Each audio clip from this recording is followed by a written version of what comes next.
All right, guys. Awesome. All right, everybody. Welcome, one and all. Let's get this intro going. THORChain is the biggest decentralized exchange for Bitcoin, and now you can use every Bitcoin wallet in the world, and you don't have to connect it to a website. Memless, baby. Same with Ethereum, XRP, BNB, Tron, Doge, and more. Eventually, you'll be able to swap any token from any wallet to any token.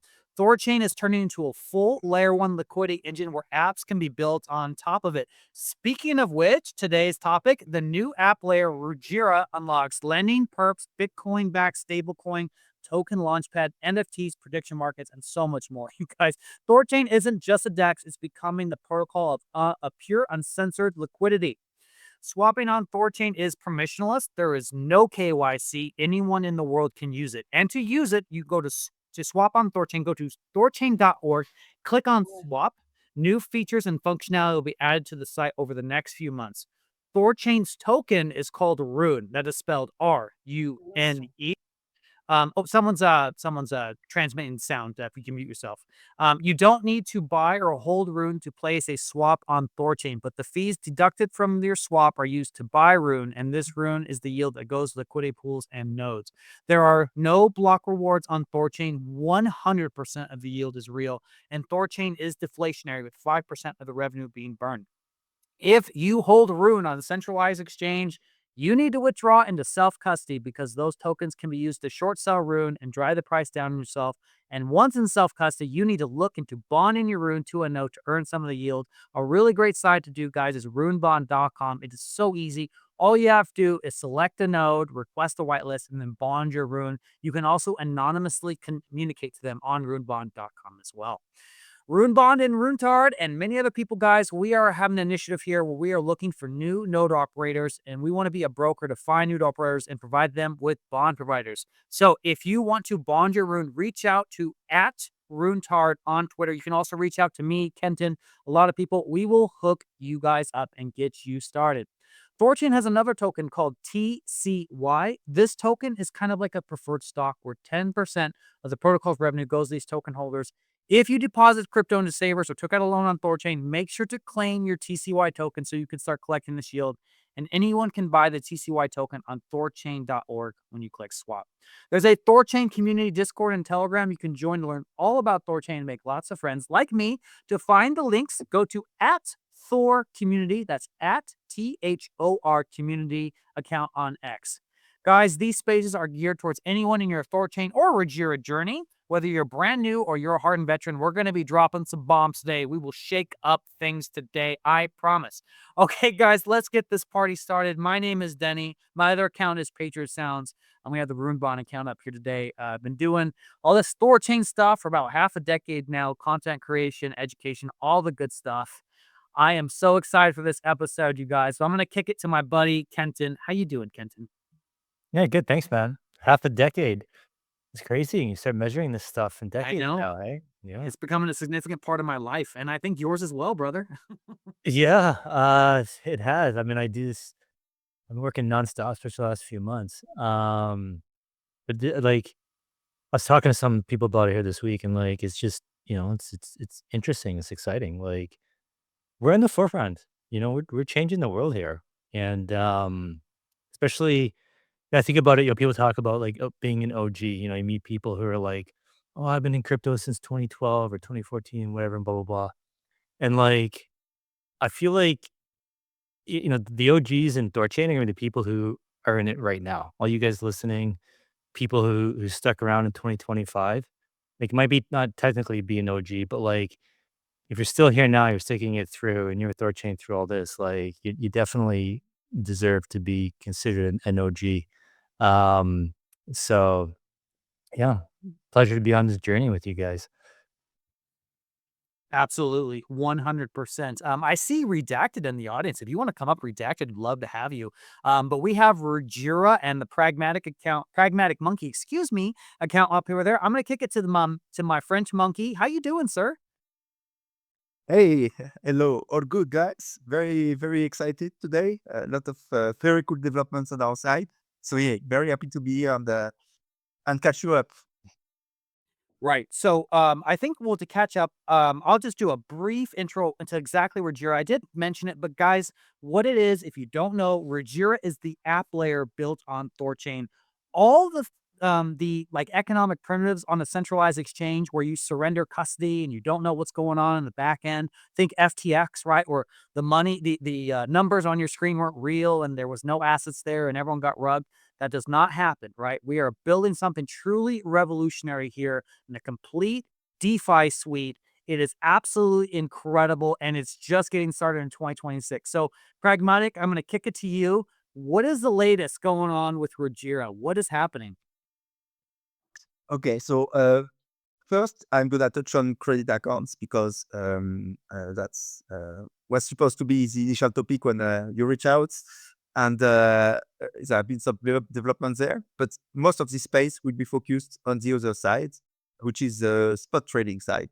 So if you remember last time when we had this chat, Hans was there as well, and the way we frame it is there's really two parts in the product. We have the credit parts with the credit accounts that allow you to do CDP loans, but also the BTC-backed stablecoin and PERFs, V2 eventually. And then there's the other part, the trading part, with Ruji Trades, the 100% chain order book DEX, and then the IMM Ruji Pools that's add liquidity with value strategy on top of Ruji Trade. And that's would be the focus for today. But on the credit account side, so we have been running, so we have the contract live with a simple CDP loan for over a month now, a bit, maybe a month and a half. And we have been running for the last months this audit competition with the Code for Arena. It's conducted 2-3 days ago. And we got a massive number of submission, 1,400 plus something. A lot of that is a scam or very valueless proposals, AI generated stuff, but quite a few interesting findings as well in there. So of course it's going to take a bit of time to. So we have a judge from C4 with it being triage everything, but it's going to take a bit of time to review everything and correct that. But that would be the next focus after conservative liquidity. We move back to that, get everything sorted, and then start to raise the caps and allow people to borrow more and yeah, take a bit more with this primitive. But in the meantime, what we have been focused on, and I think that's so earlier, first week of Jan, effectively, I met up with Hans, and we had a bit of a very productive chat on the roadmap on what we should prioritize short term. We always have a bit of this dichotomy as it was on the call last time, where he was more focused on the debt product, and I always was trying to push more on the trading side because my belief is that it's not just a belief, it's fact, it's numbers. If you look at revenue generation, anything that is trading related tend to generate much more revenue just because of the velocity. If you can have 1 million of capital deposited as collateral doing nothing on a CDP loan, maybe you have 50% LTV loan on that. Maybe you charge 10% APR on this on this at million effectively, and of this 10%, 90% goes to the LPs, and just 10% is collected protocol revenue.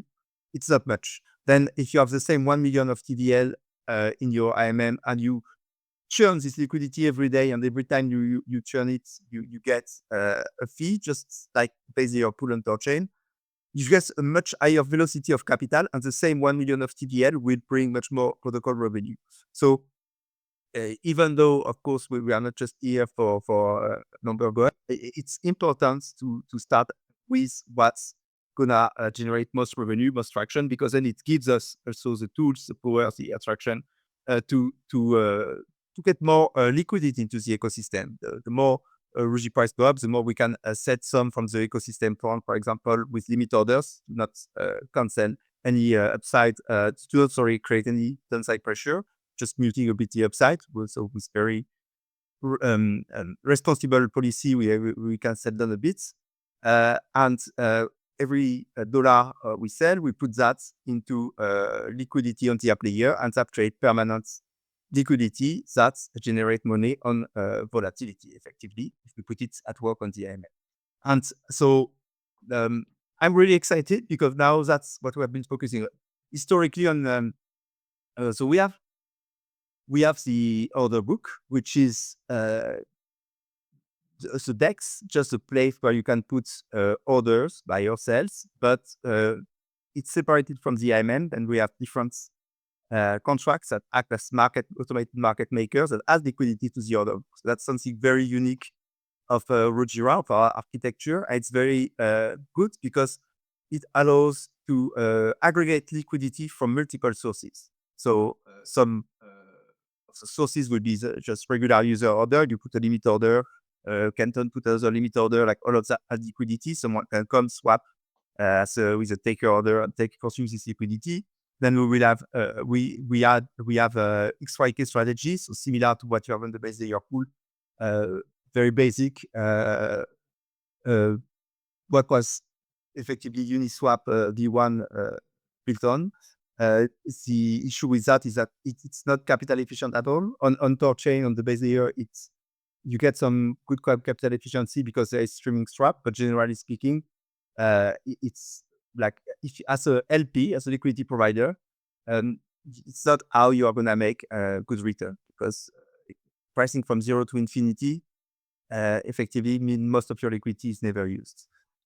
And then we have another strategy, which is the virtualization strategy, which allows us to automatically tap into the liquidity provided by the base layer pool by effectively borrowing upfront from Rujira lending vaults, using the borrowed fund to fill a quote on the other side, and then at the end of the block, do a base layer swap to repay the loan with a small margin.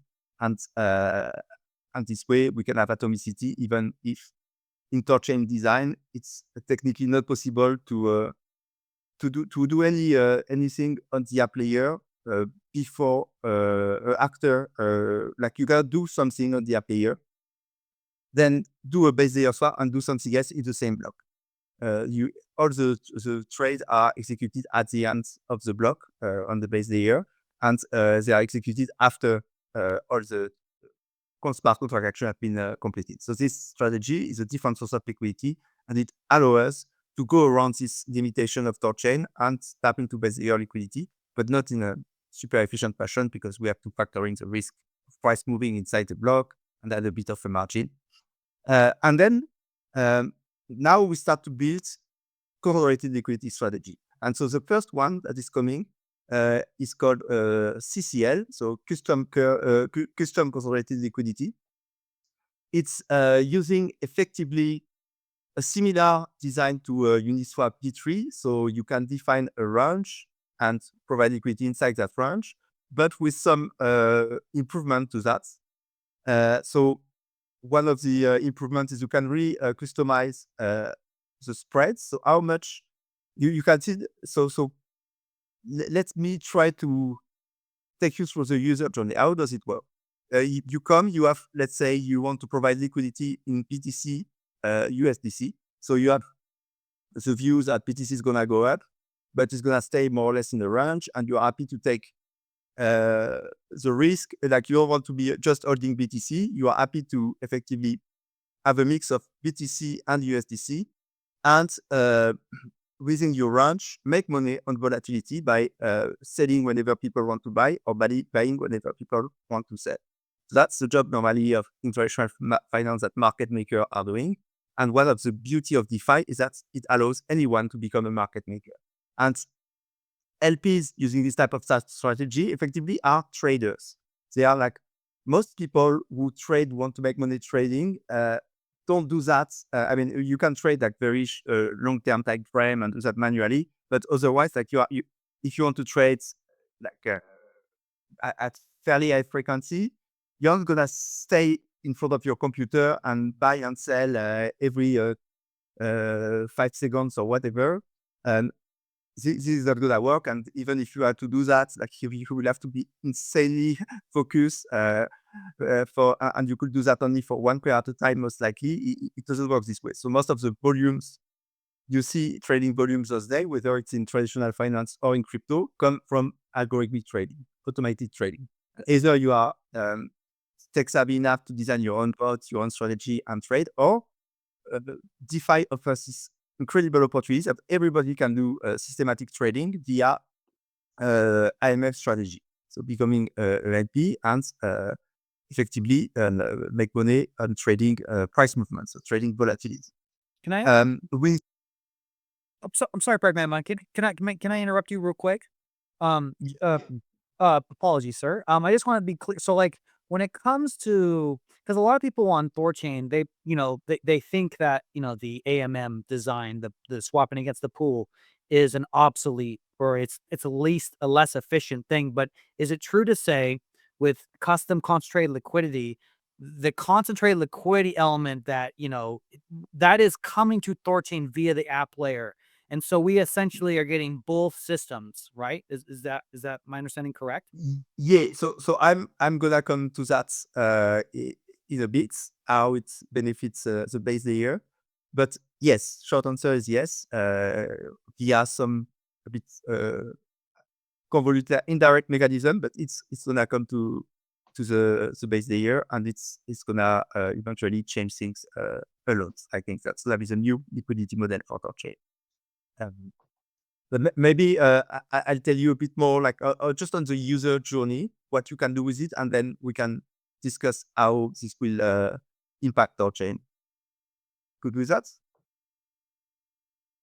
Absolutely, brother. Go for it.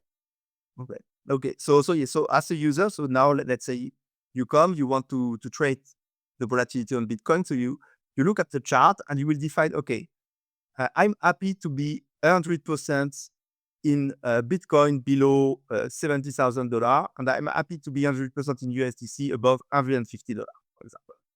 And then you provide liquidity into this range, but our custom conservative liquidity means you can set some parameters. So you will be also able to do, so there will be 3 key parameters effectively, and we will abstract that away, like we guide the UI user so they can decide. We'll have preset parameters, so even people who don't really understand, want to dig into how those things work, can use it still.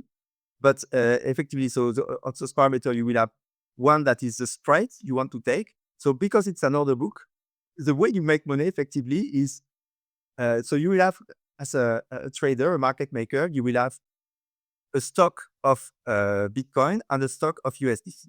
And you have to manage this stock to buy and sell. And so every time price will move up a bit, you will sell a bit of your Bitcoin. Every price will come down. And then you can set a custom spread, which define how much profits you target between each buy and sell order. That's really the easiest way to think about it. And then you can set like a very tiny spread so you will do little money on each trade, but you can do a lot more trade, and that's what's going to tighten the spread on the order book. Or you can use it more as a grid bot, set a fairly wide spread, use it price to move more in one direction or the other before you can like do a round trip on your trade and materialize some profits. But that's also very valid strategy, especially when markets are volatile. So it allows this type of expressivity. So that's the first parameter, the spread. Then second thing you can do is set a custom fee. This custom fee has to be maximum equal to the spread you fix. And what it's defined is how much of the trading profit you are making you will be able to claim from the LP. So that's very cool. It means that instead of having your yield auto-compounding in the LP, no matter what, you can have the yield separated. So take your trading profit and claim that, and that start to create a way to generate cash flows for your trading activity. So either you can set the speed to 0, and effectively what will be happening is that all your profit will compound inside the LP, or you can set it to your spread, and then you will be taking those profits from from your LP as you generate return over time. So this is very cool because suddenly it makes accounting and tangibility of things much more accessible. Now it's the same way as when you bond your rune, you can claim your yield rune. Well, it's not actually a super like you have a UI that shows you that's very clean, but you can claim very clearly your runes and you can know how much you are making. Well, the same way you will be able to claim a mix of USDC and BTC if you're providing these markets and use that as cash flow. And this also means that then we can build all sort of automation, the auto Rujira and other projects to use those cash flow to do other things like buy BTC or repay debt to have some step repaying loans or do pretty much anything you want to do. We could even like tokenize the yield, separate the yield from the principal, like build some more like fancy primitives. But that's a very cool feature. So it also means that as a person who want to build a separate stream of income, you can really start, thanks to DeFi, to be a market maker. Take some of your savings, put them, pick a range where you are comfortable in a pair you are comfortable with, and put your capital there, set your parameters, and start to generate incomes that you can claim every month, every week, and that complement your revenue. And the more you do that, the more you grow your position, the more revenue you can make. And this is probably only like one of the most sustainable way of generating returns in DeFi. So that's the second parameter, custom spread, custom fee, that you can claim your yield separated from your principal. And then the third parameter, this may not come right away because it's a bit more challenging to implement in smart contracts, but it will be a skew parameter that's also allow you to customize the shape of the distribution inside your range. So you can, by default, like on Uniswap, that's how it works. You have a uniform distribution. So between the bottom and the top of your range, you will have the exact same order size at each levels. If you set your skew in a certain direction, you can have much more liquidity towards the center of your range. So that's good if you want to trade bigger size for smaller profits. So if you have like a market that is ranging and not running, and that's the view that your view is that it will stay this way, it can be a good way to maximize the market making side of this trading activity. But price move further away from your range, you will have less and less capital put at work. Or you can do the other way around and have a more of a trading, taking profits, buying the low, selling the high type of view, and you reverse the skew. And that means while you are in the middle of the range, less of your capital will be at work, so you will be making less yield. But as price goes towards the end of your range, you will be buying bigger and bigger size of BTC. And then when price moves back towards the top of your range, we will be selling more and more BTC. And effectively, you are automatically making capital gain inside your LP. And you can plan a share of that as cash flow, or you can all let it to compound. So that's the primitive. It's really exciting because for the first time, like you are going to have something very like interesting to do on Rujira, a way to make money, to put your asset at work and generate an income, which is what a lot of people in DeFi are after, a way to complement their revenue, a way to effectively get a chance to compete in this world and get a bit more freedom of income in the form of monetary rewards. So that's super cool. It's also going to be very unique because for all the chains that don't have smart contract, of course, if you look at the EVM chains or Solana, they all have this type of primitives, not this level, not with another book, not with this level of customizability, but they all have Uniswap V3, for example, is very good for that, and it's well established as over 4 billion of TBN, so people like it and use it. But for people like in the BTC world and Bitcoin, you don't have smart contract. Never before were you able to do that with native Bitcoin thanks to THORChain using secured asset. Now you will be able to do that and put your Bitcoin at work 100% in a decentralized fashion, acting as a market maker. Same for Litecoin, for Dogecoin, for all those other ecosystems. And that's also mean like for those people, like we can even start to chat with a foundation, with Waves, with Weber as capital, and that's is not productive. And it's not just that you can now go on Rujira and take a loan and monetize this way. You can also put this capital at work actively and start generating a return. And that's CCL strategy. It's just the first one. I have designed 2 more that I'm super excited about that are nothing comparable to anything else in DeFi, because this one is very much inspired of something that's a proven model, which is Uniswap V3. But there are more stuff we can do that are unique to us. And so there will be more to come. And notably, the next one should be one that use Oracle orders to reprice and provide liquidity in a very, very tight range, always on one side of the book, while tracking the average entry price of the pool. So it never crystallizes impermanent loss. It always provides liquidity only on one side, and either it averaged down on the position, or it's taking profits when price move in your direction. But it's a very nice thing to have, because then we will have those market making strategies, the one with Oracle, that move every block as THORChain nodes upgrades the enshrined Oracle price. If the price move enough, they will start trading against the fixed range custom consolidated liquidity strategy. And then there will be another one, I'll tell you more in another episode, but that would be also very cool.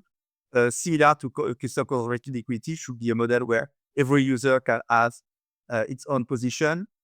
And that will effectively allow you also with custom parameter to trade and only buy if you are averaging down your position, only says if you are taking the profits.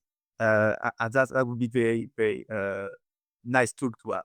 And then also strategies start to trade with one another. We have set as part of the change we are making with Scheme 1.2, so with Registrate 1.2, we have changed, we have added an IMM fee that is different from the fee when you just place a limit order. So we have a standard maker fee of 7.5 bips. For the IMM, we lower that to 2.5 bips, so we can tighten the spreads much more. And also because you will expect to have much more activity on anything that is automated, just recurring volumes. And so then also strategy trading one against another will generate 2.5 bips, which will be shared because this is all liquidity leaving on the app layer. So share 50-50 with the base layer. So that's how we start to really offer better pricing on the order book and generate activity, offer people things to do to actually make money using the tool provided by Rujira and THORChain. So that's the functional part of it. What's coming? We have actually 2 pair now since today on which we are testing.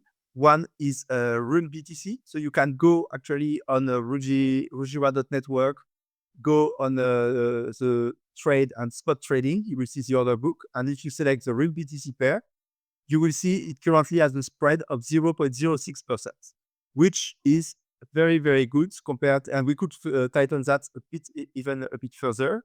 At the end, it's up to the LP. So you have a trade-off between how tight you want the spread to be versus how much profit you want to make on each trade. So that's also good because it creates competition for trying to get this volume towards the bid and the ask, which in theory should further reduce the spreads. And you can see this compared to any other pair where we only had XYKLP, and you will see all the other pair have typically either 60 bips, 0.6% effectively, or 0.8% spread.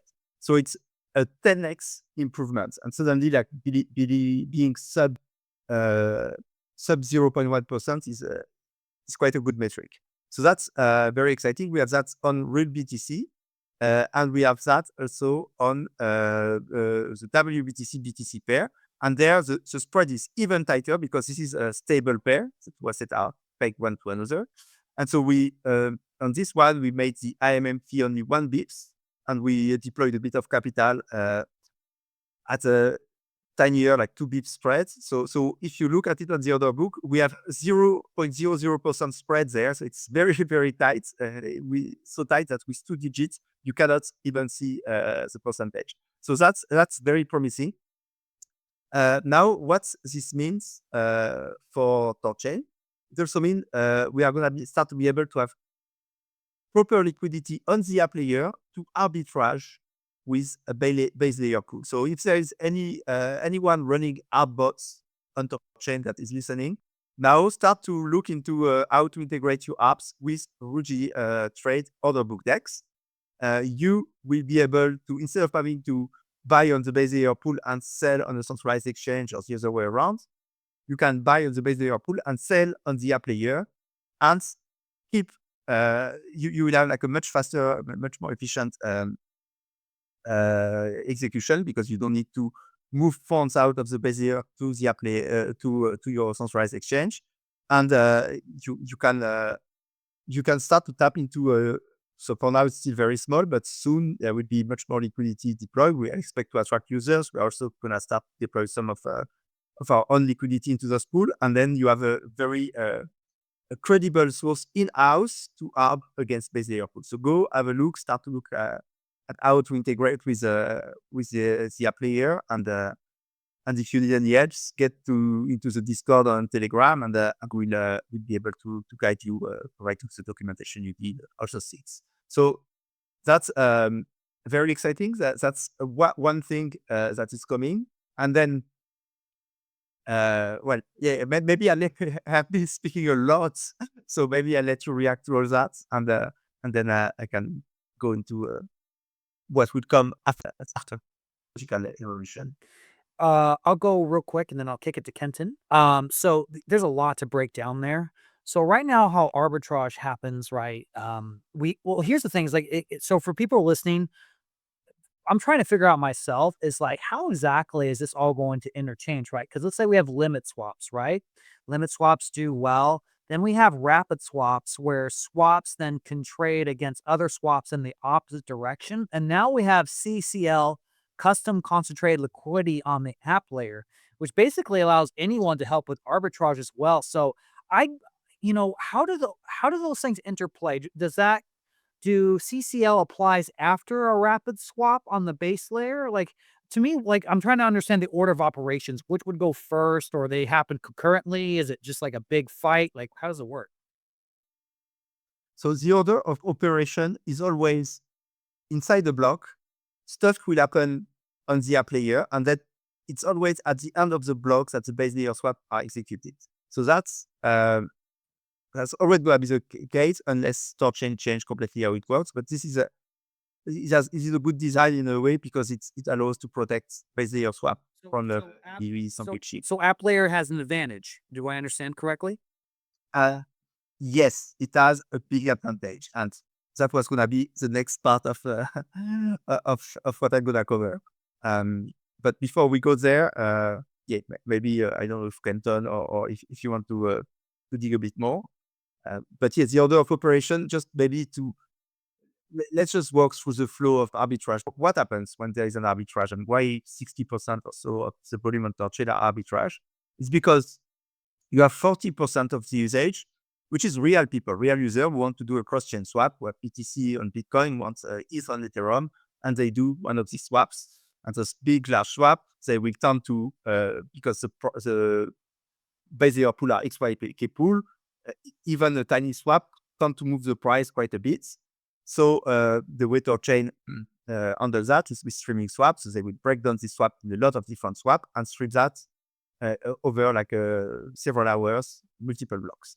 And then every time there is one of those little swaps that is made, it will deviate the price on the base layer pool versus the market price.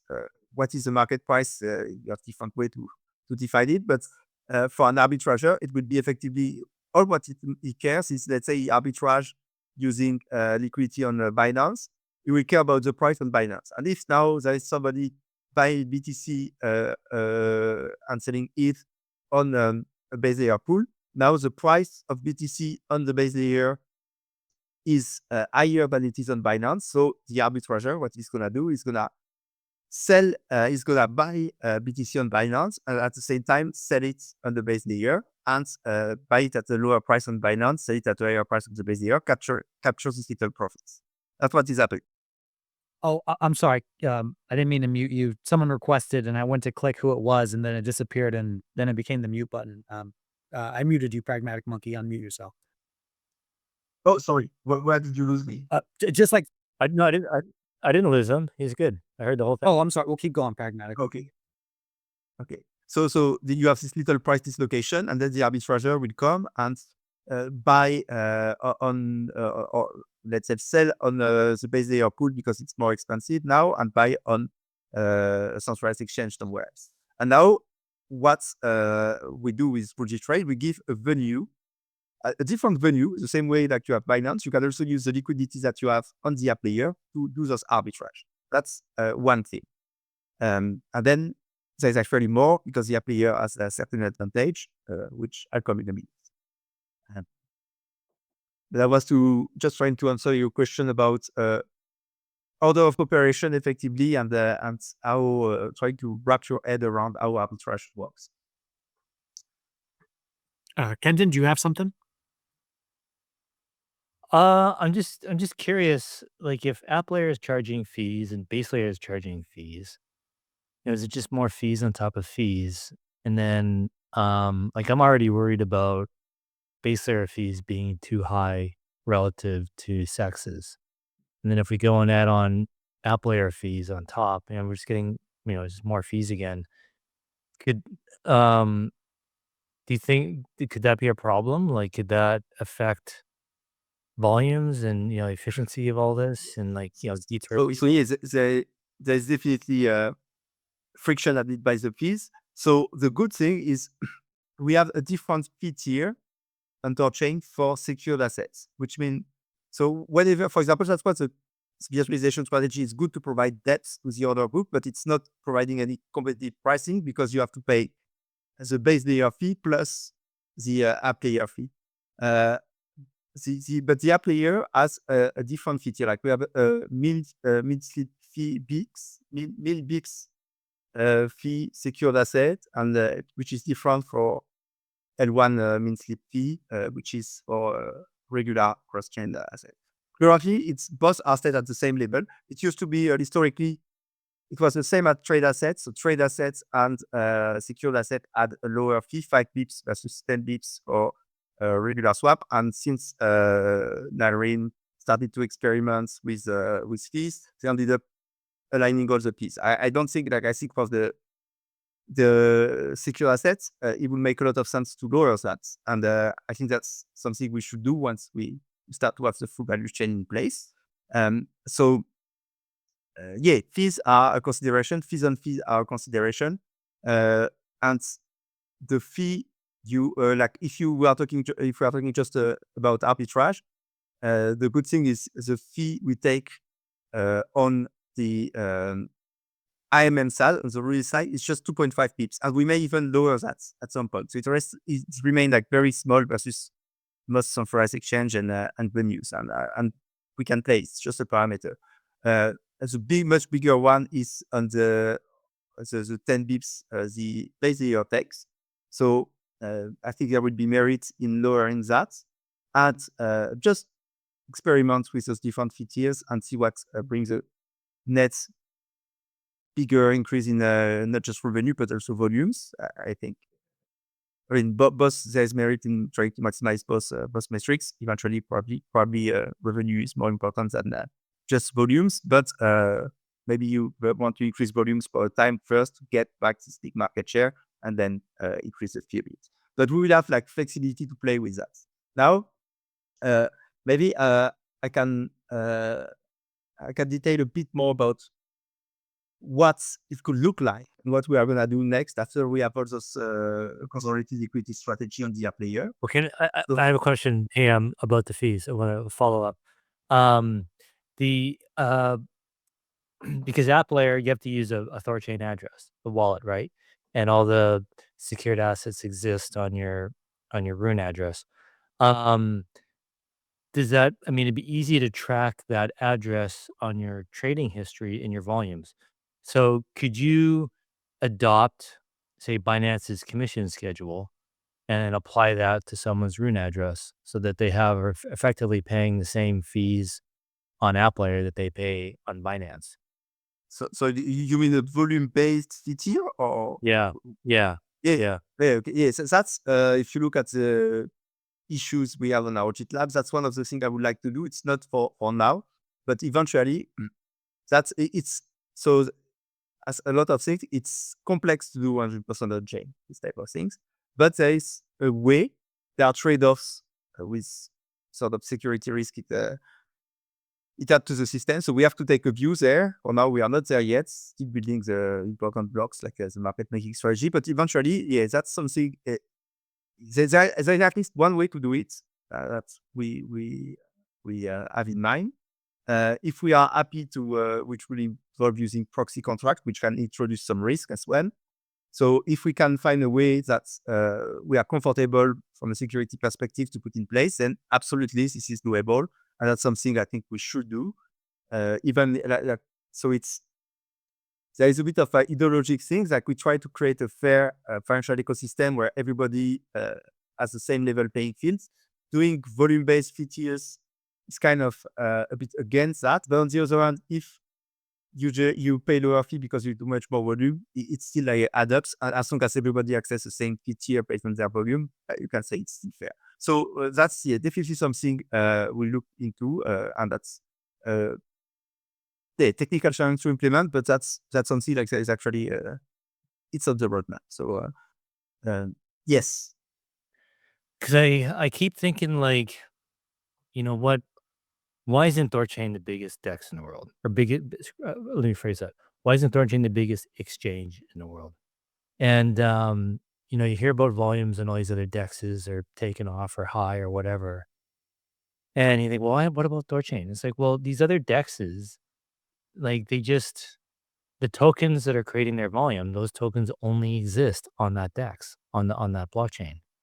They don't really have any competition, those other DEXs. And so they have all the volume for those specific tokens.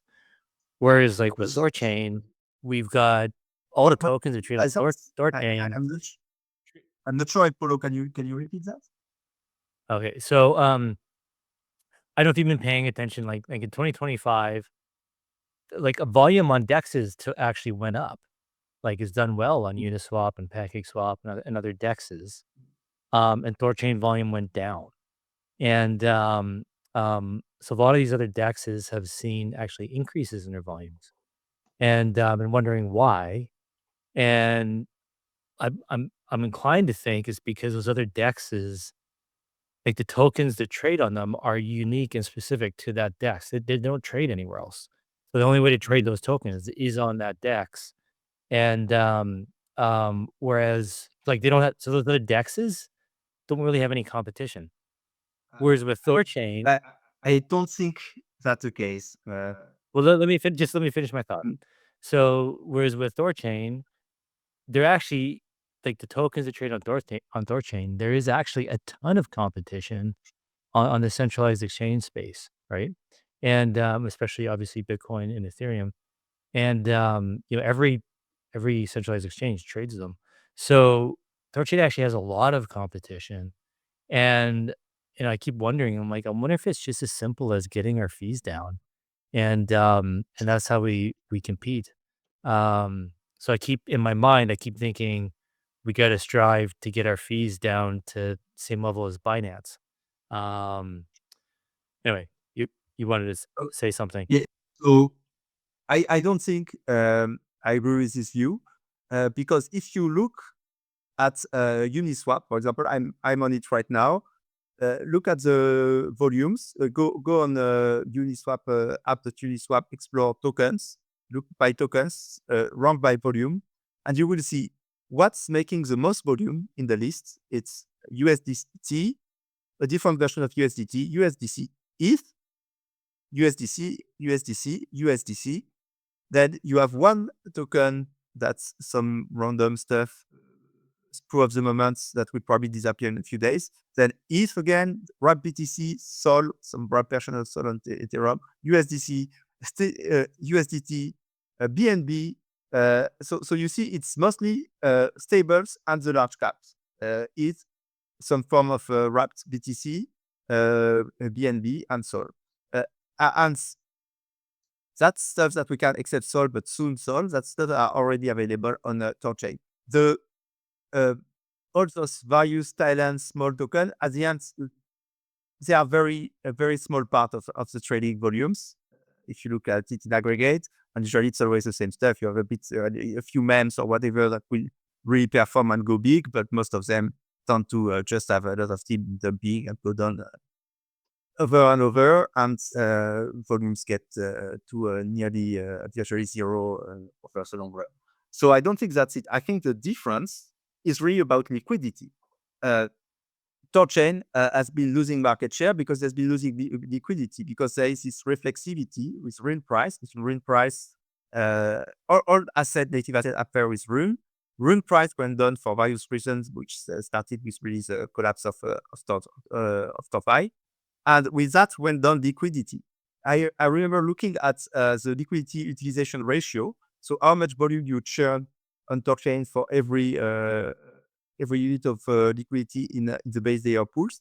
And I could see it was actually quite efficient, around 30-40% long-term average.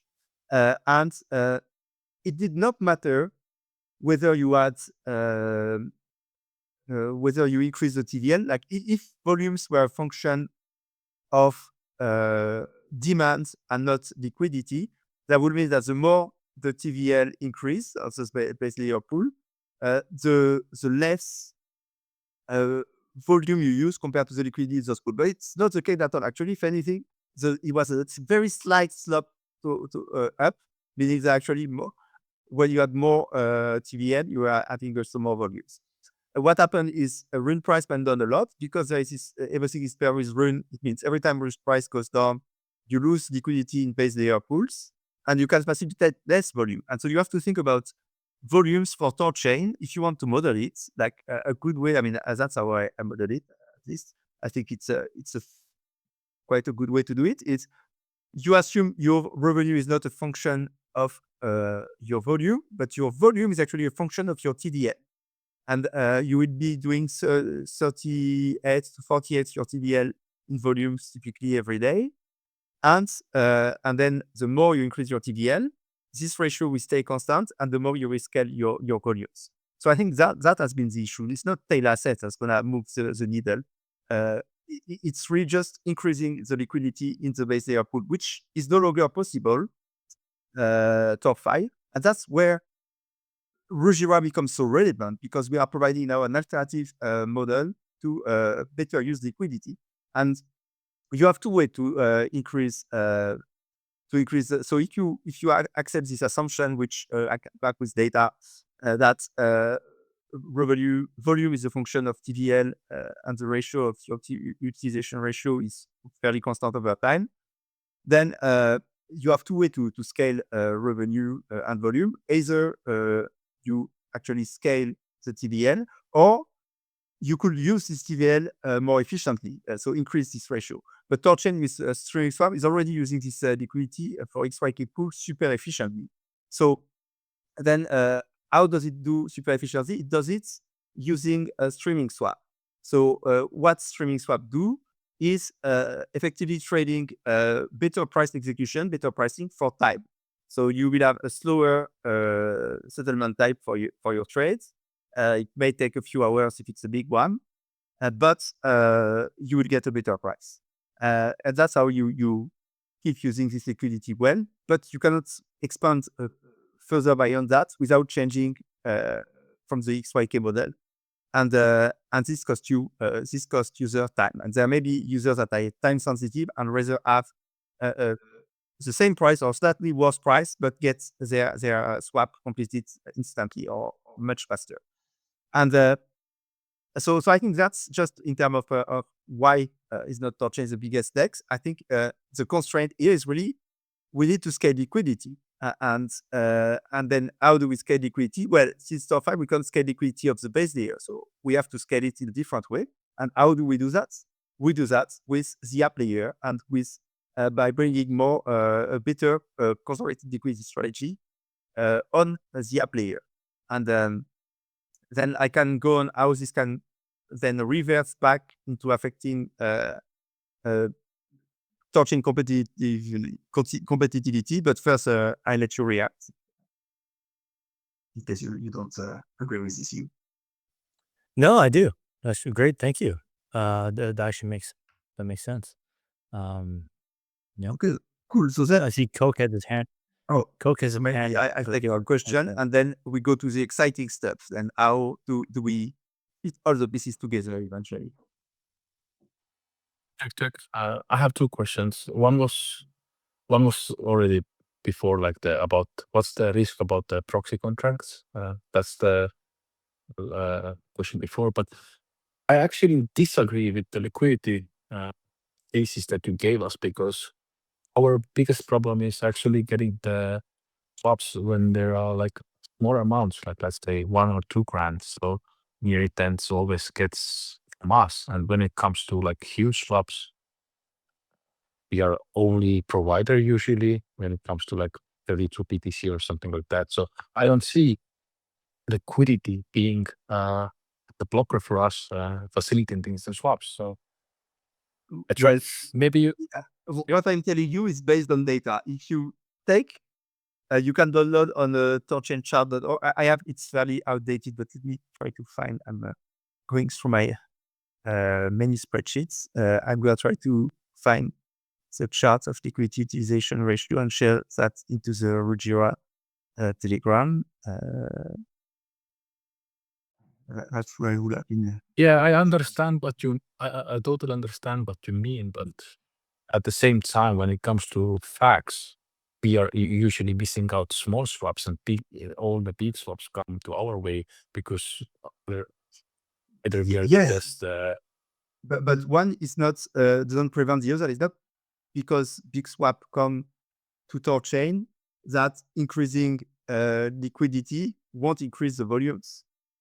Like at least I don't know how it scales when you get to the billion, but I think from the data I had, I think at the top it was probably 500 million of TVL in base layer pools, and the utilization ratio was still the same. So volumes were scaling linearly with liquidity. So that's the two are not mutually exclusive. Yes, big swaps come to THORChain probably because it's not a better place to do.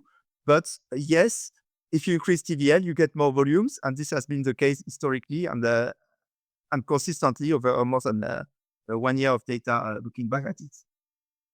Yeah, but as I understand, like let's see SwapKit or they give the quotes. They don't care about the liquidity at all. They even don't look at what's our liquidity. They just ask for the quotes and how can it be fulfilled. Yes, There's nothing or about yes, that's for like SwapKit and whoever integrates to provide swaps. That's probably again, nobody's gonna look at the liquidity. That's not, they just want the price and the time, execution time, and that's how they quote. But that's like this is not preventing you from the hard fact that when you scale liquidity, you scale volume. And one big part of that is, remember, the biggest, like over around 60% of the volume of THORChain is from arbitrage. So no matter what's the organic volume coming from the moment you have more liquidity, you have more, when somebody else is doing a trade that has nothing to do with THORChain, somebody like a mega whale or like a micro strategy arrive and buy Bitcoin on, I don't know whether it's Coinbase or Binance or wherever, and they start to buy for 10 billion of Bitcoin. It pushed the price, they do that over several weeks, and it pushed the price of Bitcoin up. There's the fact that it pushed the price up, creates an arbitrage opportunity with THORChain base layer pool. And the size of this arbitrage is a direct function of how much TVL you have in this pool. If the pool is very tiny, one person will now price is higher because MicroStrategy has been buying a lot of stuff. somebody will come with $1, buy into a very tiny pool. BTC price in that pool will go to the same level as it is in the rest of the market, and it's gone. But if you have a pool that is a 1 billion size pool, but the price in this pool still hasn't catch up with what has been happening with MicroStrategy in the overall market, then suddenly there is an arbitrage opportunity, and you can do it much bigger because it will take much more capital to move a 1 billion pool to the same price as where the market is now than it will take in a $1 pool. So there is a direct correlation. Like, I mean, this is just data. Like, just take a chart, like download the long-term time series of TVN in base layer pool volumes, then calculate the ratio for everyday volumes divided by TVN. It gives you this what I call the utilization ratio, and then look at it over time. Look at the fluctuation of TVN and see if this ratio should change. And if this ratio doesn't change, then it tells you that the more you scale your TVN, the more you scale volumes. And that also explains why this real price went down, and together with that liquidity in base layer pool, volumes have been lower. It's all like the same part of the same picture, and you can observe it in the data. But at the same time, like from the aggregators, the liquidity kind of didn't go anywhere else. I mean, we just lost the OKX. They never returned. Maybe that's why the volume went down. But okay. But I have a follow-up question. From arbitrage, I don't think people will find somebody when MicroStrategy buy a huge amount of Bitcoin and push the price up. I don't think it's anyone using OKX or SwapKit or any of those providers that is doing the volumes to arbitrage against this new reality, which is higher price because Michael Saylor decided to buy some more Bitcoin. That's coming from just people running arbitrage, but from not people use as that's not the organic part. That's not part of the 40% or so of organic volume driven by users. That's part the arbitrage volumes. Let's go to this follow-up question, and then we'll go ahead and push the conversation a little forward. Go ahead, go. But do you think that the limit orders will fix this issue, kinda? Because then we have like this endless time to bounce against. We have the endless time with ARPs to bounce against the price. Let's say the Michael Saylor comes in and he wants to swap Bitcoin with X price. Then we have a lot of time. Do you think this will help us get volume? Well, it would help if Michael Saylor decides to use THORChain to swap rather than using whatever centralized exchange. But otherwise, it will not help. If most of the volumes are, which is the case across all of DeFi and in most places, at the end, most of the volume is run by arbitrage because we have this very fragmented market, which is a great thing, by the way, for crypto. And someone buying Bitcoin somewhere in Japan means that it creates a small discrepancy, which somewhere somebody else got takes this arbitrage, and now the discrepancy will be there. And then on these days, you can buy cheaper. Everything moves. And this is the core of how markets stay alive, the arbitrage mechanism. And when you use a limit swap, it can help get a better price for arbitrager, more certainty. But I don't think it's fixed the issue. Like when you have more TVL, you can arbitrage faster. Like those arbitrager, they will take. It will be a function, an arbitrage. You want to execute it atomically. Atomically would be if you are doing everything on chain in the same block. You cannot really talk about atomicity when you trade on centralized exchange, but it's super fast. And effectively, what you do is at the same time you buy somewhere cheap and sell somewhere high, and you do that with a market order on each side. If you use a limit order, if you add a time component to it, suddenly you take the risk. It's not an arbitrage anymore. You are betting that there will be a price reversion or something. So arbitrageurs they consume. It's the other side of market maker. Market maker make markets. They provide the liquidity. They are willing to sell at this price and buy at this price, and then you get the arbitrager who are takers. They take the liquidity, they consume it, and they keep price aligned this way. If you have to use a limit, but market arbitrageurs don't want to take inventory risk. They don't want to take price risk. It's supposed to be a delta price strategy. Every time you buy quantity on one place, you sell at the same quantity on another place, and you keep the profits minus the net of fees on each side. So the only way limit order increase volumes without caring about liquidity is if we get real user with Michael Saylor decide to use THORChain or other venue to trade.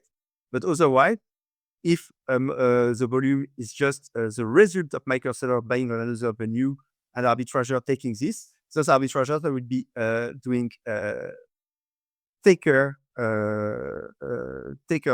volumes using market orders, and they will only be able to take without moving the price, something that is a function of the liquidity available in the base layer pools.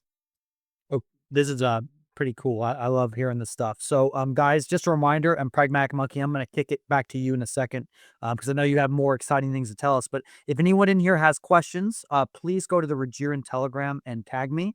I already have some questions lined up, but I'm going to wait until Pragmatic Monkey gets done dropping all the fun stuff. So I'm going to kick it back to you, Pragmatic. Okay. So now imagine this setup, like we are a few months, a year down the road. We have also cool concentrated market making strategy on the app layer. It allows users to put their asset at work and make money on volatility. So we increase the TVL. And now, and you have arbitrager that can use this liquidity on the app layer as a different venue to arb against the base layer.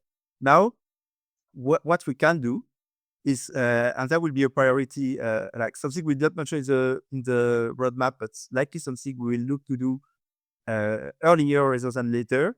We can go one step further and implement a contract that will participate in this arbitrage. So the same way we have external arbitrager buying on the base layer pool, selling on centralized exchange, we can have or doing that using the liquidity, the app layer liquidity. We can, as a protocol, have a contract that does that automatically and arbitrage base layer pool with app layer liquidity every block.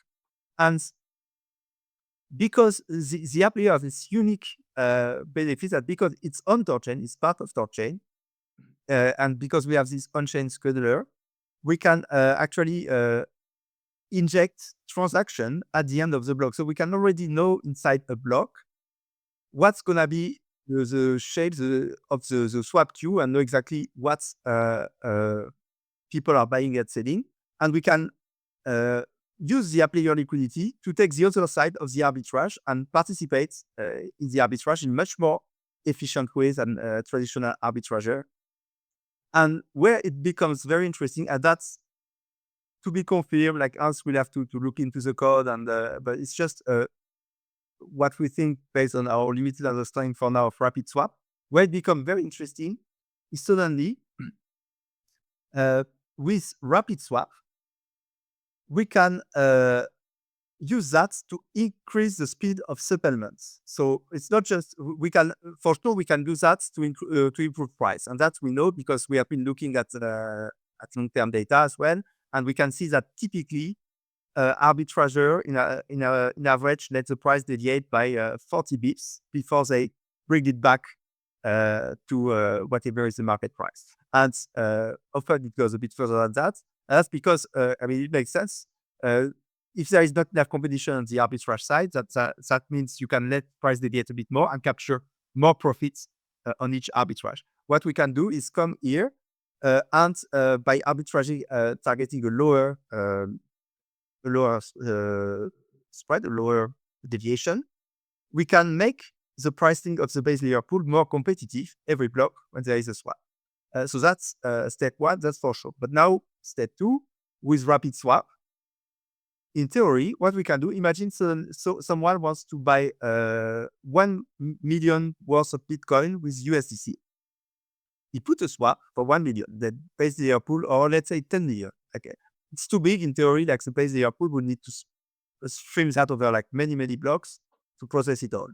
Now imagine we have enough liquidity on the app layer to provide liquidity on the other side of the trade. So we are willing to sell, we have an IM strategy, willing to sell at pretty much the Oracle price plus minus a small margin, and willing to sell 10 million of Bitcoin, or let's say 1 million even. Maybe he doesn't have to consume everything, but so let's say it's willing to sell 1 million of Bitcoin at Oracle price plus something. Now we can have, we can inject this. We know there is this big buy swap happening from somebody buying from the base layer pool. Well, we know we have the liquidity on the app layer to feed that. And with Rapid, we can inject a trade at the end of the block. And with Rapid Swap, it's going to ping pong back and forth and fill up to whatever the app layer is able to provide just in one block. And now instead of having to wait to delay your settlement over like several blocks, several hours, you can fill in part or all by the app layer much more efficiently. And so it means not only it will help THORChain to become more competitive on pricing, but it also help improve settlement speeds. And that's very big. And then, of course, there is always a bit of this friction, which is the secure asset mean slip fee, which THORChain charge, which is currently 10 bips. I think that's what Kenton was talking about earlier. Like we had fees on fees. I think once we start to have enough liquidity, like it would be interesting to experiment with that and see how much more competitive we can be on pricing on the base layer by lowering the fee on secure assets. And there is even a theoretical world in the future where actually there is no fees and 100% of the liquidity of the base layer can go through and pass to the app layer fee free. We only charge the end user on the app layer. And because this is with liquidity that is sitting on the app layer, THORChain still get 50% of those fees. So there is a way to completely remove this fee. Actually, not completely, because there is always be a fee, I think, proportional to the slippage. But I mean, with a bit of engineering, actually, it's probably even possible to go up with the same. We completely remove this fee. And there are a few considerations around that. What about other people also trading with secure asset? If they can trade secure asset without a fee, then they can go around the base layer pool. Well, we can find a solution for that. Actually, they will still pay the app layer fee, so it's not like it's completely free for like but so there are a few considerations to take and maybe a few changes to make to the base layer, but that's really the view. We can turn the app layer into the new liquidity model for THORChain, which will be much more allowing first to scale TVL once again, because it's no longer possible in all of the major pools in StarFi, to use a much improved, like brand new liquidity model, not XYK, but more capital efficient ones, and use that to improve both pricing and possibly settlement time of base layer swap. So that's really super exciting for me. I think that's that people don't really see that yet. It makes sense because like so far we have been just busy building the building blocks. That's why I'm so excited that we are finally moving to building those conservative liquidity strategy. And next, after that, once we put in place this arbitrage contract, I think things are going to start to become very interesting. And then it would be mostly a matter of upgrading for all those swap kits. And I mean, actually, it's probably for the API, Mika API that provides the quotes of THORChain. We just need to upgrade this logic so it's become conscious of the liquidity available on the app layer and how this will impact a swap given its size, how it will impact the price and the execution speed. And then based on this information, provide much better quotes to swap kits and other provider using this API at make THORChain much more efficient and competitive. Yeah, that's a view. That's a plan. I have a question, so I just make sure it's right in my mind. So, okay, it's a contract, right? It's arbitrage contract, and it uses rapid swaps in the arbitrage contract to help settle things on faster. So when we're talking contract and you use rapid swaps, are you saying there's a rapid swap mechanism on the app layer on secured assets, or when you say rapid swaps, are you talking about layer one swaps Yeah, on? but base layer, or everything is layer one. The app layer is also it's the same layer. Yeah, it's a app layer using a rapid swap feature of the base layer. So there are the rapid swap feature of the base layer. And that again, this is to be confirmed. Like we need we need to dig into the code, but this we are really confident that we can improve the settlement speed with that. In any case, the price part, like by just having more competitive arbitrage, so that's arbitrage back to market price. Whenever there is a smaller deviation than what is current, this would already improve the pricing of base layer pool. But then the rapid swap thing is really you only need that on the base layer side. On the app layer side, because we can be much more expressive with liquidity, and because we have another book on the app layer, in theory, if Michael Saylor want to buy 10 billion worth of BTC, he can come put one limit order, and as long as there is a counterparty on the other side to consume this order, it will be consumed without moving the price by 1 cent. If we have 100% certainty on the price execution. So we can apply the same logic on anything that the app layer do. The constraint is on the base layer side because it uses XYK pool.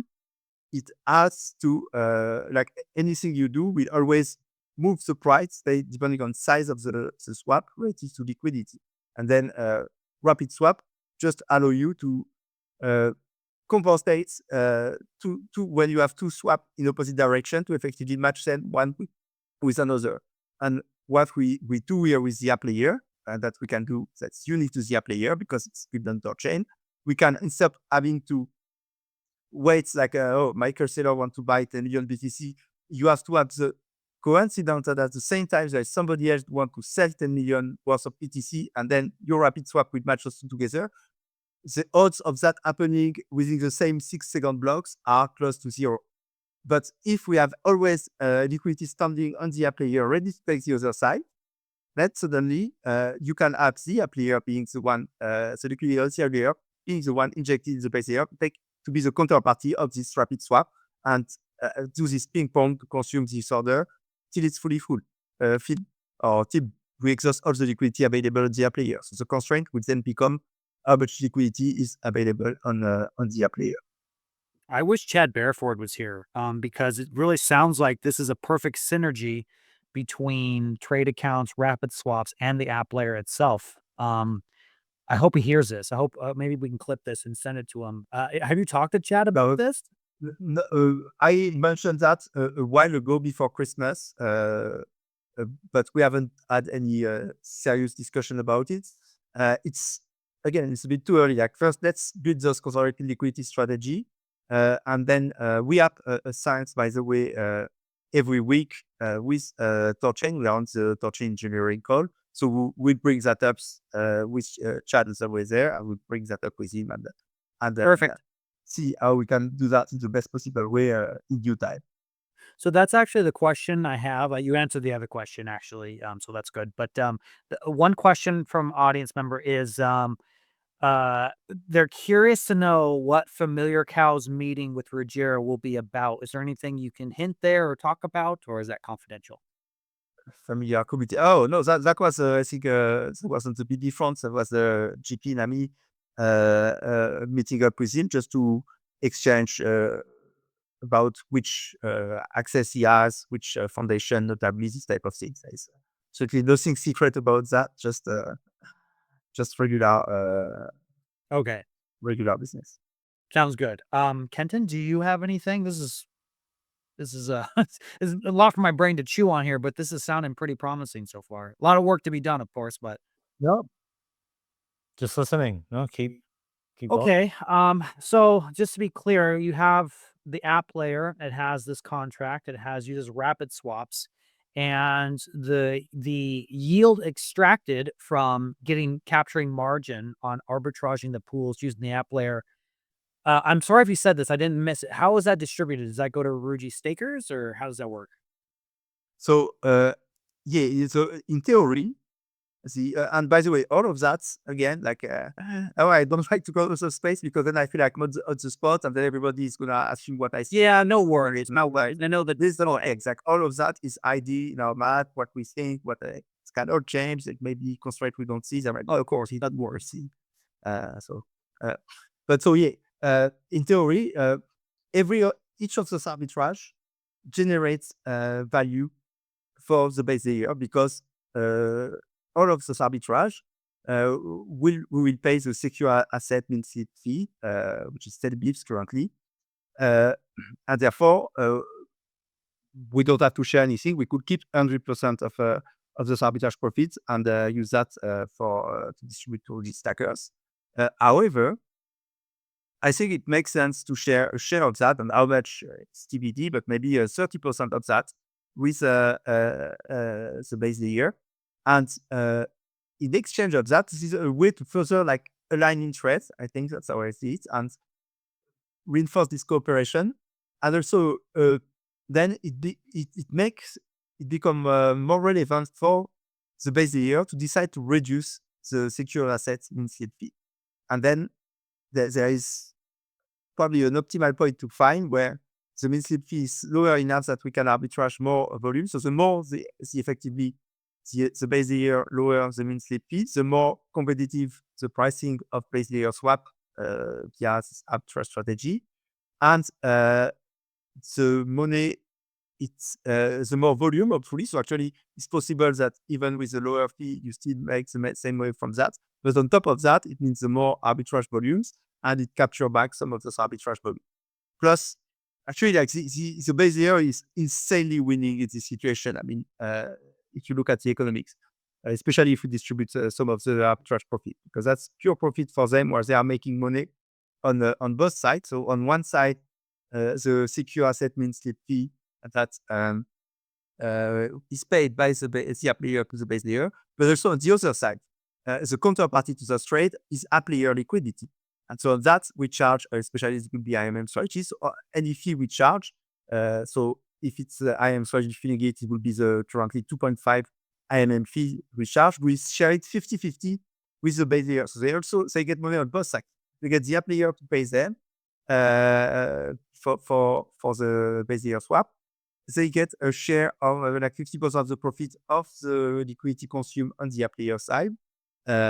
So it's we have to think of the economics. I think actually we should treat that as the same as virtualization strategy. So if we are already the volumes we make via this arbitrage, because we pay the mid-slip fee, the base layer should keep. Yeah, actually that's a normal thing to do. Should keep the 2.5 pips. But there is there is an equilibrium to find like here. So I think it's still good to share some of those profits also with the base layer as an incentive to lower the secure asset min slip.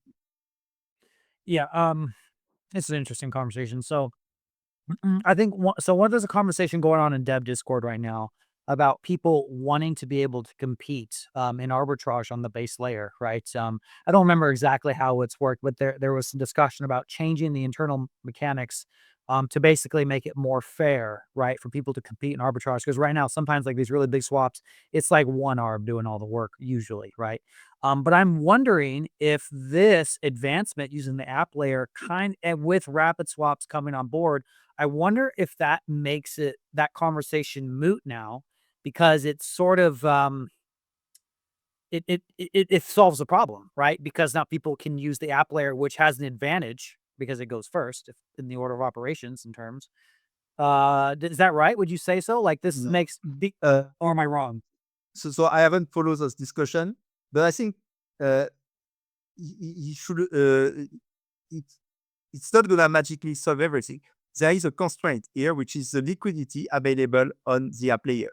So we can only consume as much liquidity as there is available to our So there will always be, so there will always be, especially for larger swap, opportunity for external arbitrager. And there may also be arbitrageurs that can swap more competitively actually than the app player, because maybe they have a super premium fee tier with a negative or zero fee on Binance or something like that, and therefore they can they can just beat the app player. So you should see the app player as a very well positioned competitor to arbitrage, just participating in the mix.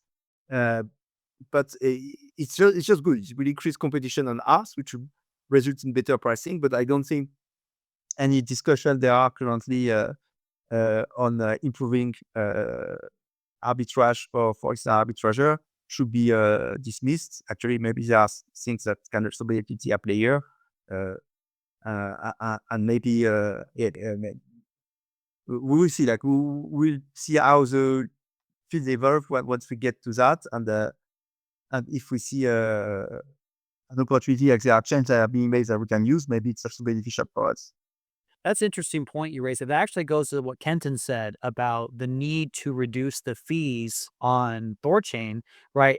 To be competitive with Binance or something. Because if an arbitrager, like you said, has a premium, a price premium available, and that's why they're able to win these quotes, does it not flow logically if we reduce the fees on THORChain even more, that it would make arbitrage more competitive? I know the constraint on the app layer is the amount of liquidity, but let's just take that out. Let's just say there was liquidity there. Would that not help? So yeah, so the more it's simple. Like an arbitrage is you will execute two market orders at the same time on two different venues, one to buy, one to sell. You will have fees to pay on both sides, and so the profit you make is a function of the deviation you have between the two prices. So part of this deviation, so your total deviation is your total available opportunity. Part of that is going to be consumed by the fees, and whatever is left is the profits. So the more you reduce the fee, the less of a deviation you need to be able to capture profits. And so there is also, so it depends on volatility. It will not be the same stuff every day. On day where volatility is super low, having very low fees will generate more volumes, because even if prices are not moving much, you don't need them to move as much to create this opportunity, and you will capture it. But there will be day where there is a lot of volatility in that moment. Actually, even with high fee, you will still get this volume moving.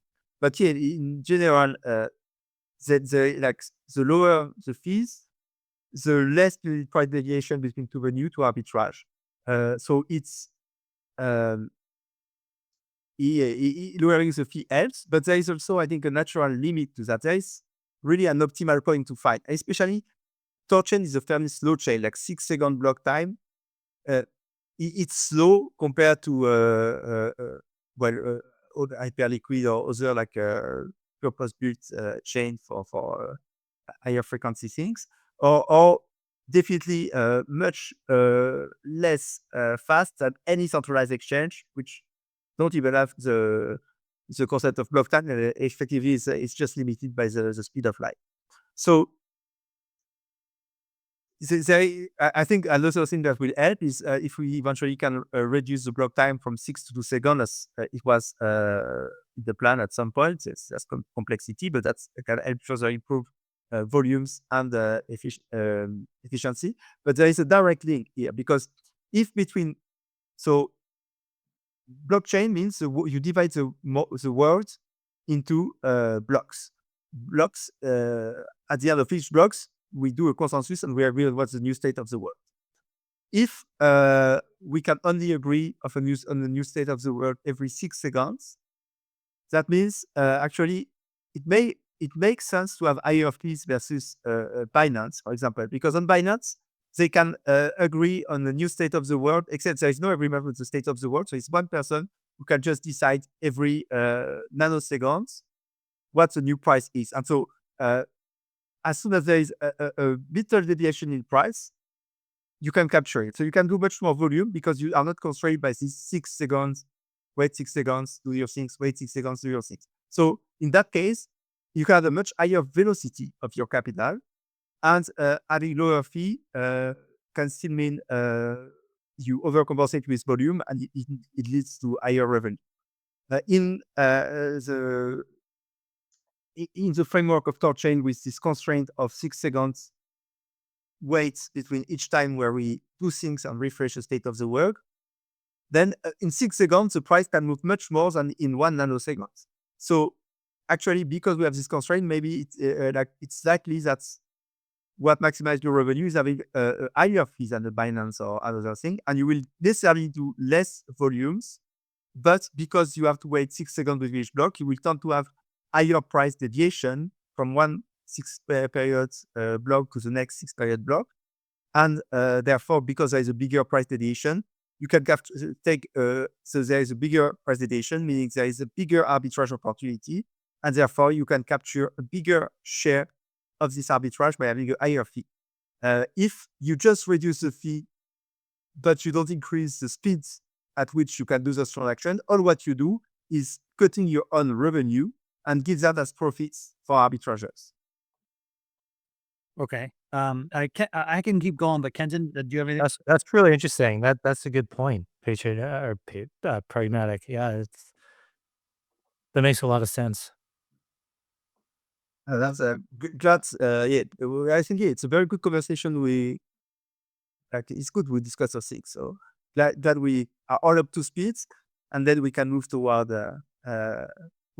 working closer together. Get this. So yeah, at the end, that's the thing. That's the game. It's all about liquidity and volatility. What we want to build effectively is a machine. Like the only thing we are for sure in crypto is volatility. So what we want to build is a machine that optimizes and make money based on volatility. That's what gives us and our users, and whether a user and also liquidity providers, that's what gives you the most certainty on your potential return. Then how do we do that best? How do we improve how we use this liquidity? When we need to scale the TVL, we need to have better strategy to increase the rotation of this TVL. And eventually, we need to reduce the time between each sequence of hours, each sequence of events of the block time, to further increase the volumes and the revenue. Okay. It's a really interesting conversation, by the way. I really love this. It's really exciting. So, let's try a different angler. All right. Let's say the THORChain developers. I know you guys have a chat every once a week or whatever it is, but from your personal opinion, Pragmatic Monkey, what should THORChain focus on that is at the most utility to the app layer? Is what we're doing correct, like with trade rapid swaps and things like that, or should we focus on the block time thing? Like, yeah, could you give your opinion on that?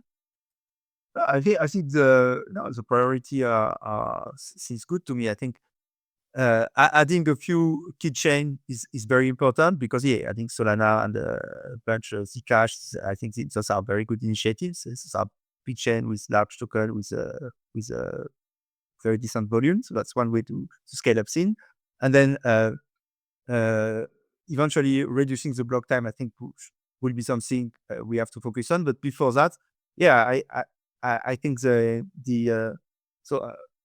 we need to dig into it really. But I think the rapid swap, we need to make sure that we can, using rapid swap or some form of mechanism, we can find the optimal way to inject base layer liquidity into the app layer liquidity into the base layer.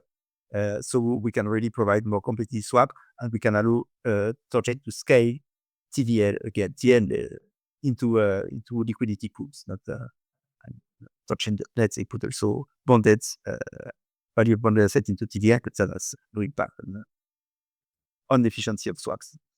So TVL in liquidity in making markets in pools is what we to improve. So I think your priority are in orders, and we are really getting there.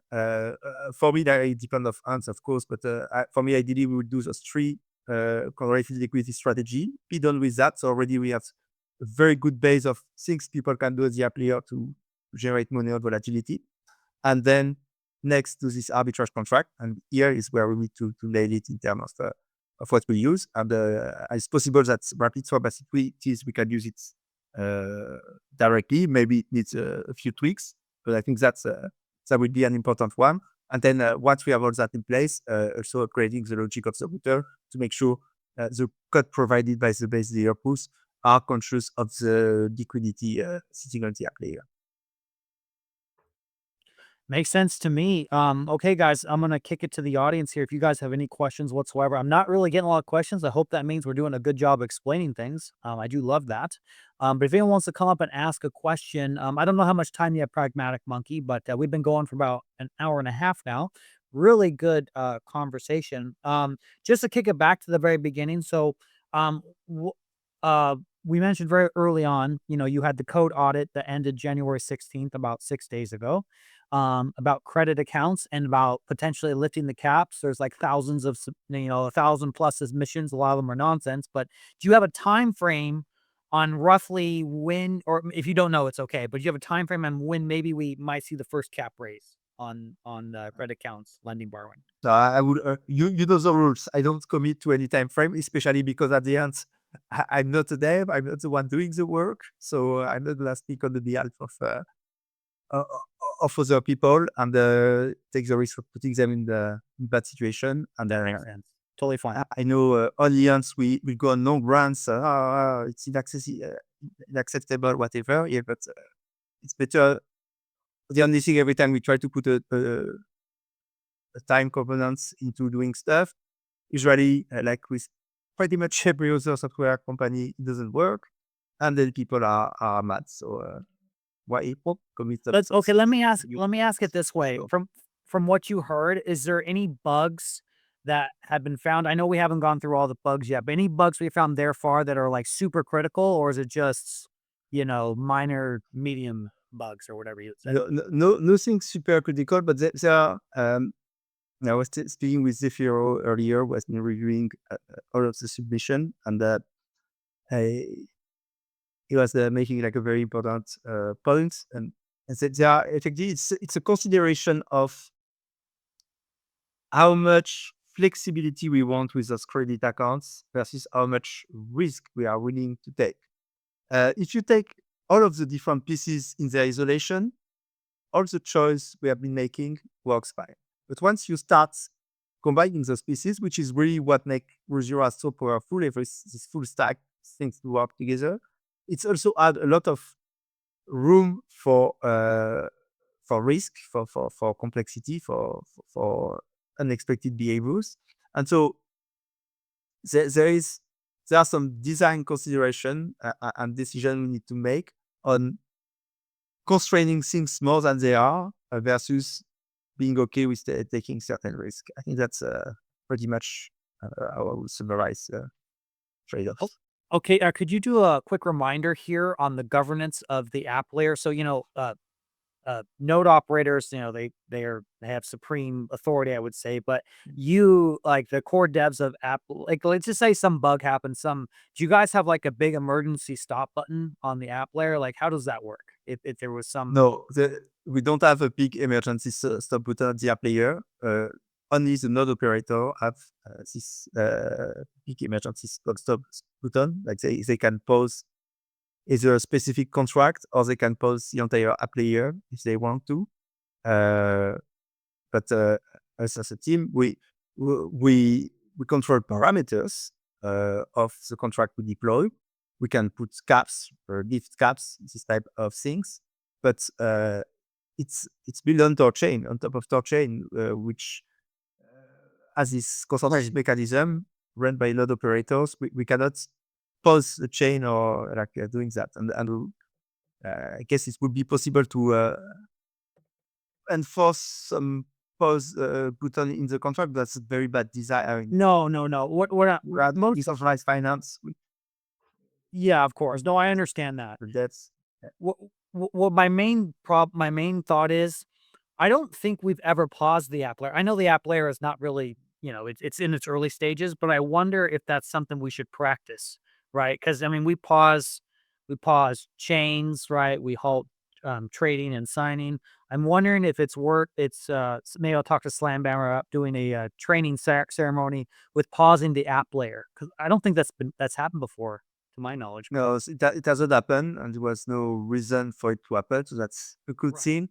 There is, I think it would be good to test how it will go, but they are also constrained with that.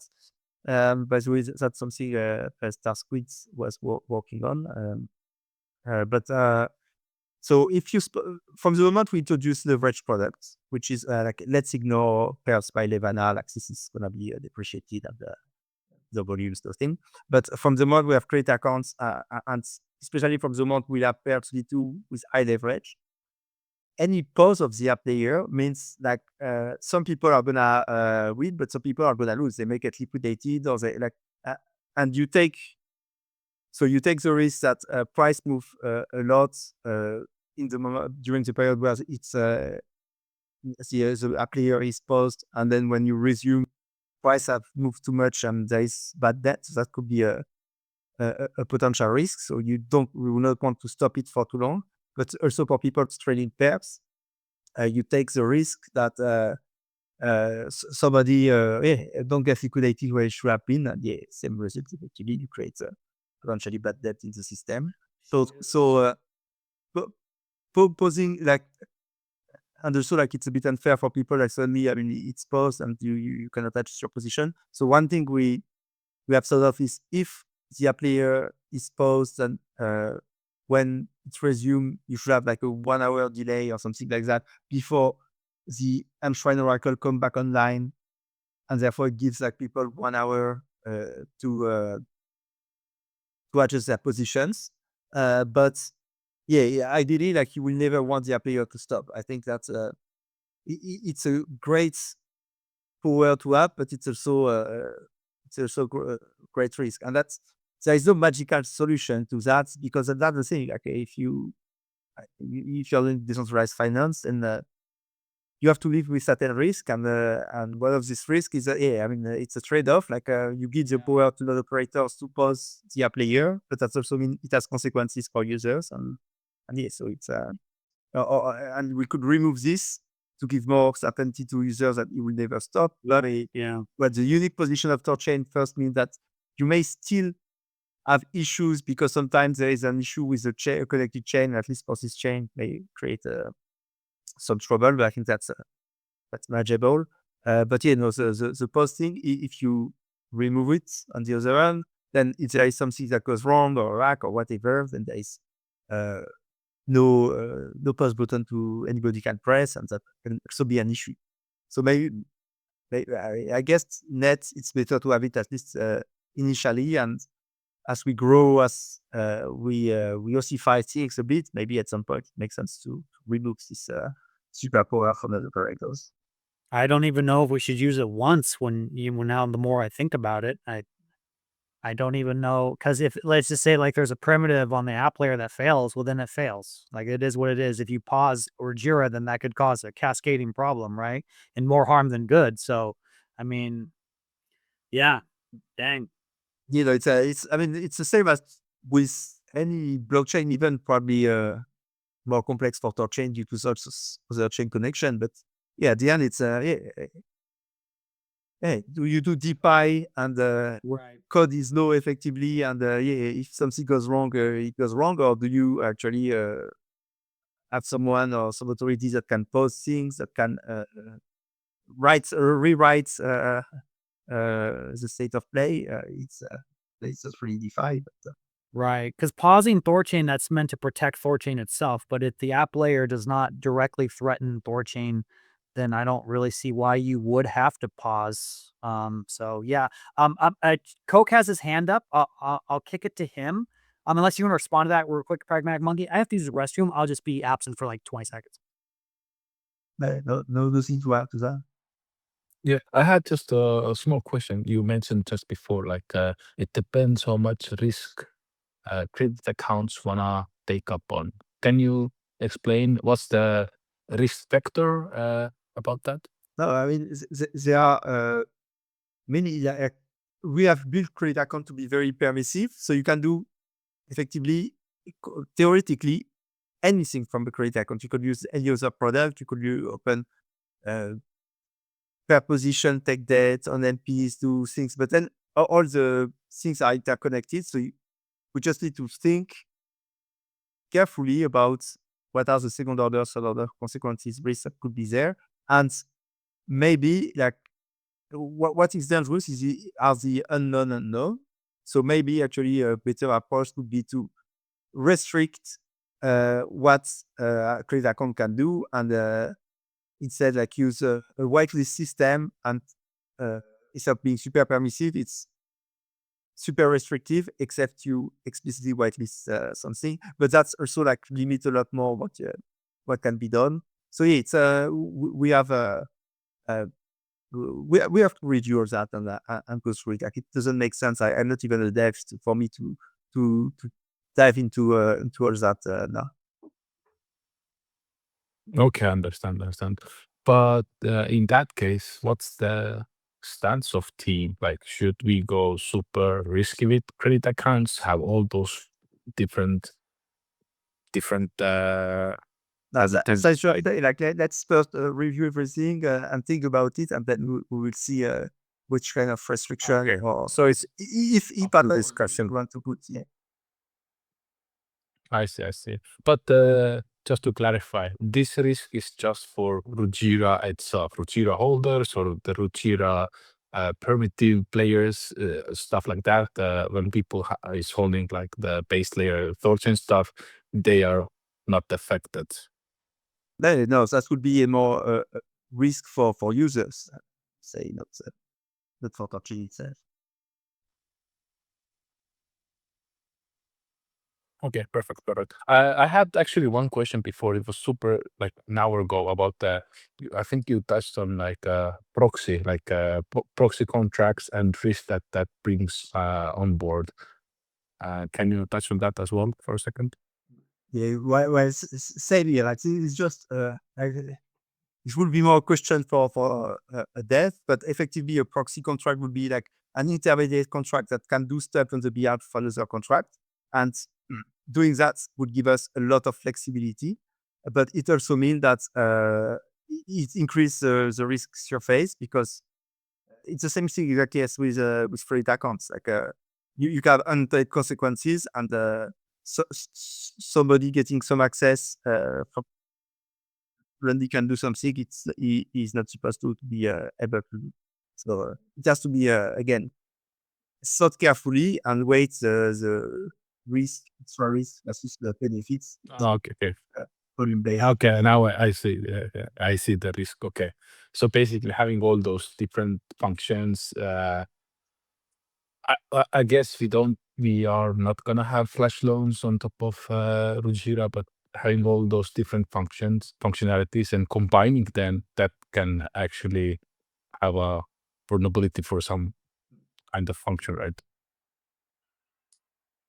Yeah, no, even we have a sort of flash loan in the sense like on liquidation, you could probably, for example, that's what one possible risk that I guess we have.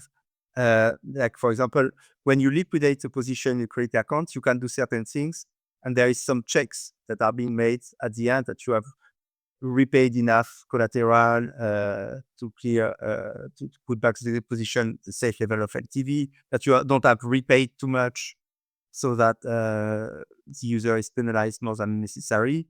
But it could be that actually, so the action that a liquidator can take, maybe actually can take a loan and do some random stuff on the side and take some money from somewhere and it's not supposed to be doing. So that's, yes, these type of things. Because with the Rujira and the THORChain, I think like the like prices of assets, it's always the end of the block. Is the like a flash loans working similar way as it does on ETH, or how does it work on Rujira if it works? But there is no concept of could have a flash loan feature, but a liquidator, because yes, Accept could take a loan to do something probably and come back like repaid by the end of the block. That's that could be a possibility and could lead to unintended consequences. But yeah, so those are just like a risk factor that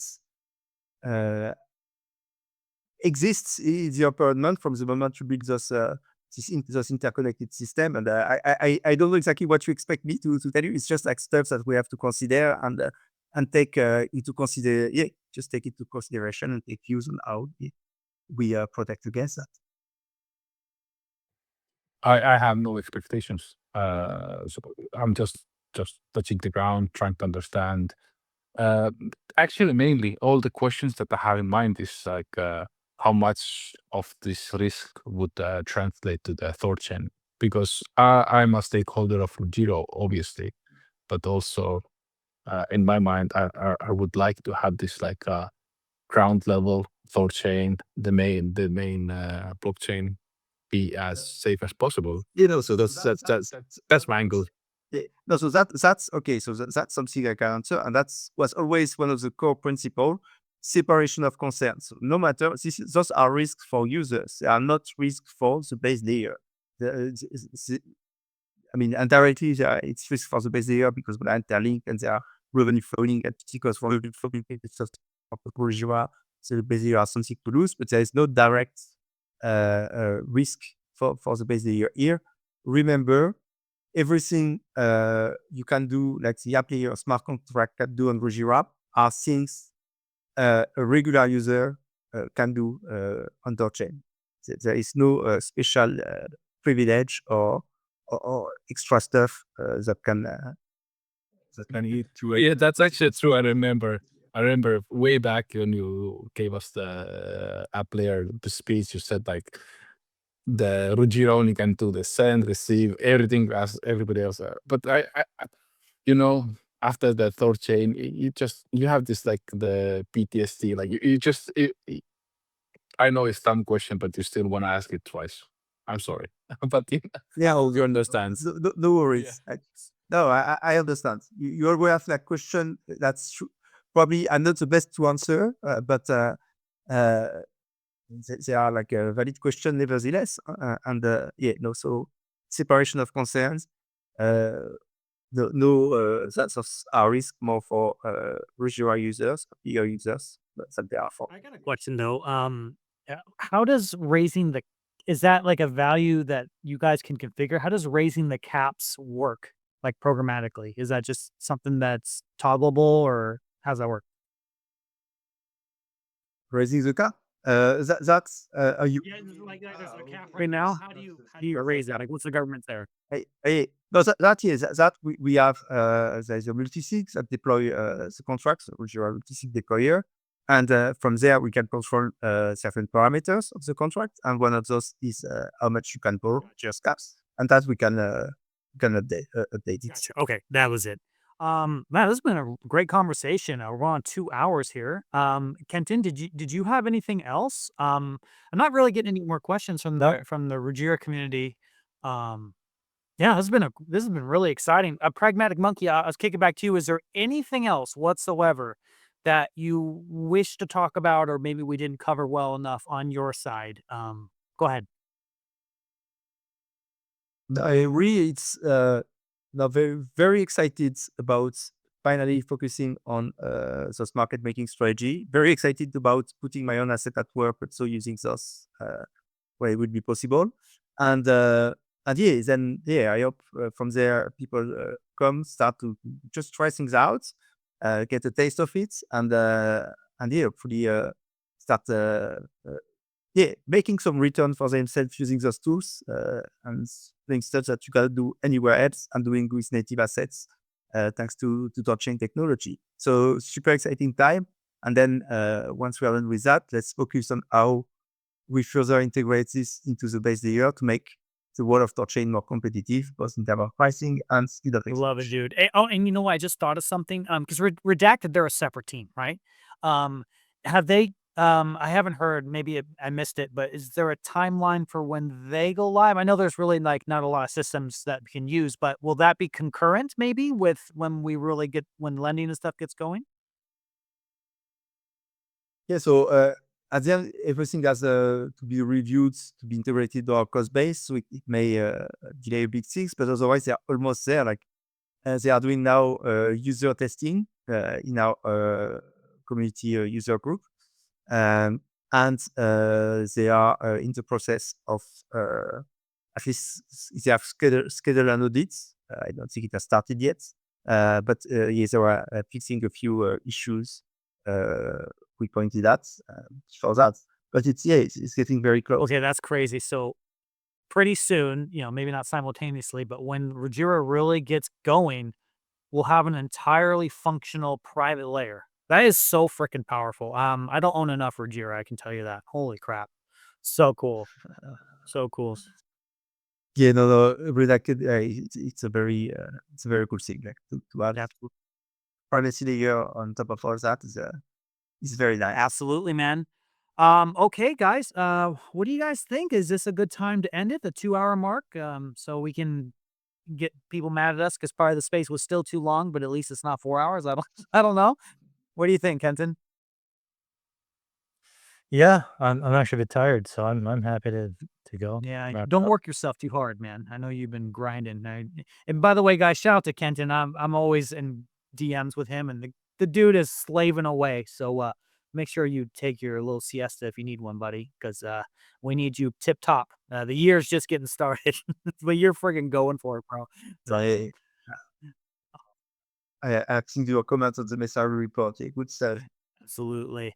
Okay, guys, I don't see anything else. I think we're going to end it there. Of course, if we're Pragmatic Monkey anytime, if you've got some cool developments, you've got anything interesting, we'll figure it out. We'll make a space coming up, guys. But I appreciate it very much.